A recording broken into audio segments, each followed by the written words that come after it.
Kalian tahu nggak sih, beberapa waktu yang lalu, publik dihebohkan dengan kasus pelecehan seksual di lingkungan pendidikan, baik itu sekolah dasar hingga dengan tingkat universitas. Berdasarkan data dari catatan Komnas Perempuan tahun 2021, kekerasan seksual dan diskriminasi di universitas menempati posisi nomor satu loh. Data ini juga diperkuat dengan temuan survei Kemendikbudristek tahun 2019 kalau kampus dan sekolah itu menempati urutan ketiga lokasi terjadinya tindak kekerasan. Ketika mengetahui kejadian itu, apa sih reaksi kalian? Tentunya emosi, marah, kesal terhadap pelaku. Aku juga nggak bisa ngebayangin nih gimana perasaan korban. Pasti penuh ketakutan dan trauma yang sangat berat.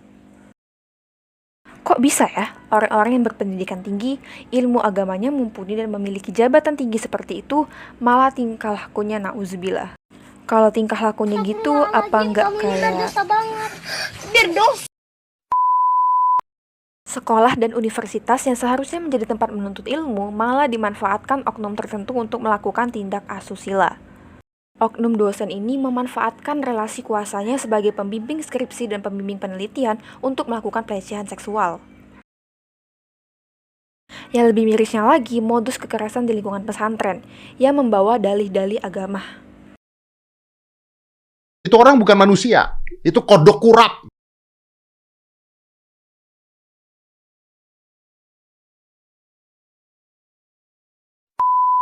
Lalu kenapa ya pelecehan seksual itu masih aja dinormalisasi? Ketika memang APH kita memang nggak punya perspektif, terus kemudian memang cenderung karena nggak punya perspektif akhirnya menyalahkan korban gitu. Korban perkosaan ketika melaporkan itu dicurigain. Beberapa kasus kami dampingin ketika ada kasus korban perkosaan melapor, dia siap dengan bukti-buktinya, itu dipertanyakan, kok kamu siap banget sih dengan alat buktinya? Kok kamu tahu ya kayak gitu? Padahal kan nggak semua korban punya pengalaman yang sama ya soal pengetahuan ya. Jadi kadang-kadang posisi korban itu serba salah. Dia berani melapor, salah. Dia kemudian tidak melapor, salah. Kamu kok melapornya sekarang? Harusnya ini kan terkait dengan pembuktian, visum et repertumnya nanti nggak kelihatan bla bla bla gitu. LM mengaku dicium dan dipeluk Syafri saat bimbingan. Lantas, korban LM melapor ke polisi didampingi Lembaga Bantuan Hukum Pekanbaru.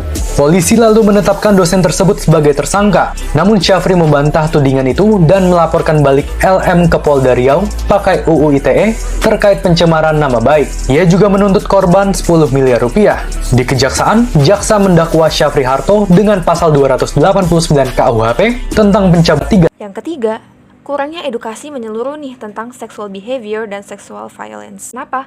Kalau kita ngomongin seks itu pasti tabu, bakal dikira mesum dan bakal ngira menormalisasi seks bebas. Padahal sedini mungkin nih anak-anak itu harus diedukasi.